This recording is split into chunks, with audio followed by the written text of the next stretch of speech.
पोटनिवडणुकीच्या प्रचाराला तुम्ही जाणार आहात का आणि कधी तुम्ही प्रचाराला जाणार आहात?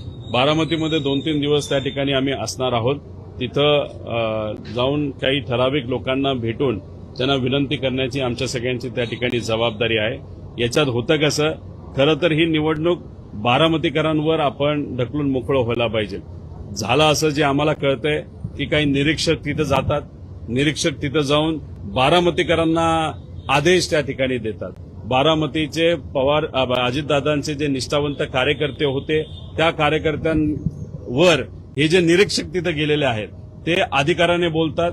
आता बारामतीकरांनी अजितदादांना मोठ्या मताधिक्याने निवडून दिलेलं आहे आणि बारामतीकरांनी ठरवलेलं आहे की सुनेत्रा काकींना सुद्धा अजितदादांकडे बघून, अजितदादांच्या कार्याकडे बघून एक चांगल्या मताधिक्याने निवडून द्यायचं. पण झालं असं आहे की सुनेत्रा काकींना दाखवण्यासाठी का होईना, नाही तर टीव्हीवर येण्यासाठी का होईना, अनेक नेते तिथे जाऊन फक्त बॉसगिरी त्या ठिकाणी करत आहेत. पण बॉसगिरी करत असताना तुम्ही बारामतीकरांवर बॉसगिरी करताय हे मात्र त्या ठिकाणी कुठेतरी या सर्व निरीक्षकांचं चुकतंय. त्यामुळे कुठेतरी प्रचार करत असताना शांततेत लोकात जाऊन प्रचार करणं हे महत्वाचं आहे. दिखाव्यासाठी काय बाहेरून येणारे नेते जर तिथं प्रचार करत असतील, नाही तर नुसतं तोंड दाखवण्यासाठी तिथे येत असतील आणि त्याच्यात जर काही स्थानिक बारामतीच्या नेत्यांवर जर बोलत असतील तर ते योग्य नाही असं मला तरी वाटतं.